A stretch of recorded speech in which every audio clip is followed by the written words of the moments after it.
Oiê! Acabei de fazer uma live sobre conciliar trabalho, estudos e família, né, no estudo para concurso e lidar com tudo isso. E na live eu falei do apoio da família, né? E falei que muitas vezes é bem complicado engajar a família na nossa meta, né, de estudar para concurso. E aí eu citei o exemplo do meu pai, que quando eu comecei a estudar para concurso, que eu falei para minha família que eu ia estudar, não foi assim, ai que legal, ela vai estudar. Foi uma coisa meio assim, tipo, nossa. E aí eu falei, e como meu pai tá aqui, a gente tá aqui, ele tá aqui na praia hoje e ele tá aqui, eu falei, pai, vamos gravar esse vídeo. Eu falei na live, o pessoal gostou, ficaram curiosos para conhecer meu pai, e aí eu acabei de convencer ele a gravar, ele tá super empolgado. Pai, dá um sorriso. Ele tá super empolgado, mas vamos lá. Pai, como é que foi quando eu te falei que eu ia estudar para concurso? Tu achou o máximo? Bom, a gente vem de uma família que não tem ninguém, né? Até então não tinha ninguém em funcionalismo público, né? Exceto uma irmã minha no funcionalismo público municipal, né? Então foi até uma surpresa, né? E na época, tipo, em termos de pensamento, é como se fosse assim, concurso público são cartas marcadas, né? Que é difícil, porque sempre tem um apadrinhamento, não sei o que, os interesses, né, ocultos, né, que eu achava que poderiam existir, né, por trás desses concursos, no caso, né, e aí quando a Karine resolveu estudar, né, decidiu que queria fazer concurso na lista da Receita Federal ou auditor da Receita Federal, né? E só dizia assim, pai, tu compra uma resma de papel A4 e aqueles 1 litro de tinta para impressora, para os cartuchos, e uma agulha de uma injeção lá, de uma seringa para aplicar a injeção, né? Que eu vou encher os cartuchos em casa para imprimir esses materiais que eu estou pesquisando. E o pai também compra caneta marca-texto. Eu também pedi, né? Aí eu, cada vez que ela... Eu tava desempregada, né? Vez que ela... Nessa época eu tava desempregada, né, pai? Eu tava desempregada, então... eu não tinha como pagar, né? Aí eu pedia pro meu pai. Aí eu comprava, de vez em quando, uma resma de 500 folhas. A tinta toner até hoje está lá em casa, com a agulha, tudo que sobrou, né? E as canetas marca-texto deve ter para mais de 100 guardadas lá como histórico, né? Como história, e que ela usou para marcar o material. Rabiscar, marcar material de leitura. E como todo esse material, todas essas folhas impressas, estão lá em casa, numa prateleira. Tá tudo lá. Tá tudo lá guardado, porque né, é uma história, né? E eu sou, assim, muito preservacionista, vamos assim dizer, né? Eu gosto de coisas antigas, coisas de história, então eu não... Tipo assim, se ela quiser dar fim, ela vai lá em casa, pega e dá fim. Sim. Né? Mas eu não, por iniciativa própria, não vou dar fim. No inverno, ela ia estudar, tipo assim, estavam trabalhando do lado da minha casa, fazendo barulho, então ela disse, pai, não consigo estudar de dia que tem batida aí de pedra, não sei o que e tal. Vou estudar à noite.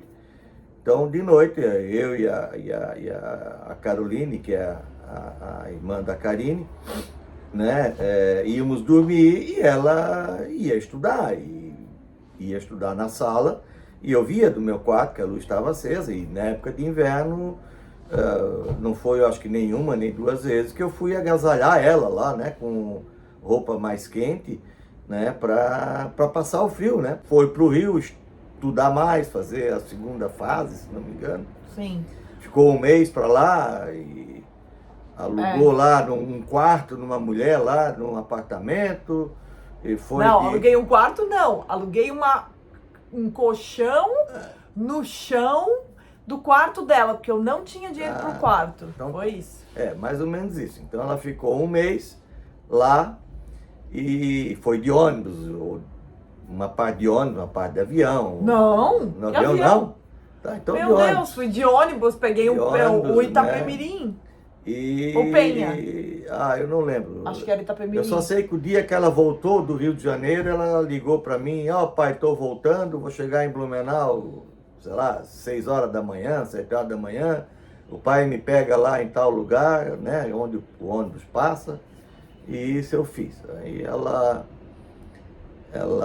peguei ela lá no ponto, lá onde ela ficou, e ela veio para casa e eu tenho o hábito de às terças-feiras ir à missa, e na época tinha na Catedral de Blumenau a tal da Missa do Santo Antônio, e era entregue pãozinho bento, né? Então eu sempre levava,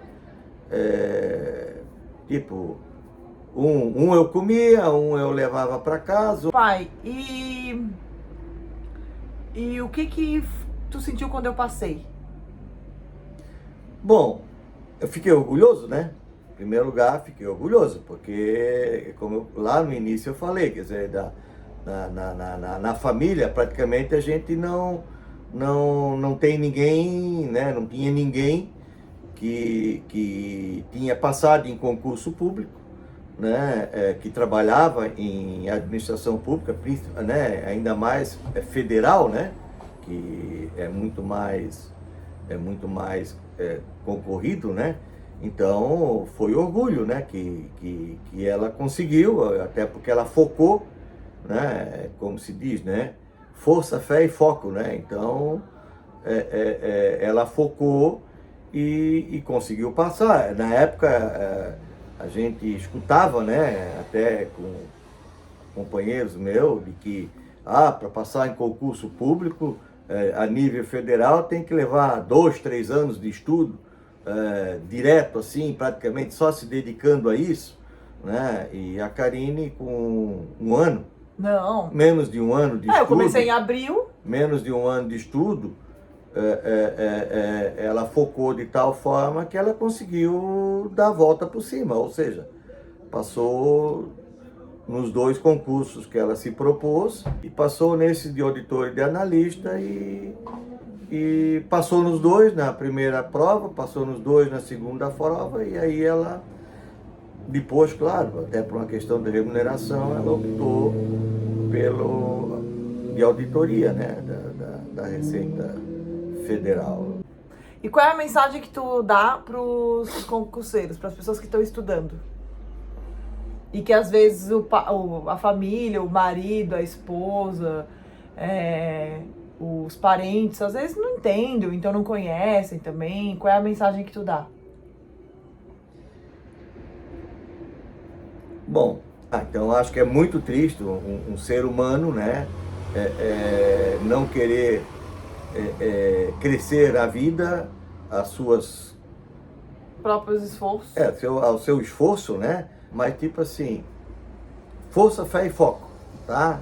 Força, fé e foco, né? Eu falo para os meus amigos, às vezes tem alguém que está doente, só força, fé e foco, tá? Força, fé e foco, que tudo vai dar certo. O homem lá em cima tá olhando por todos aqueles que têm fé, força e foco, ou força, fé e foco, né? A ordem dos tratores não altera o viaduto, tá entendendo? Então, estudem, e se acham que é muito, digo, isso é pouco, eu tenho que estudar um pouco mais, tá? Então, foco. É isso. Obrigada, pai. Valeu, pessoal. Positivo e operante. Simbora.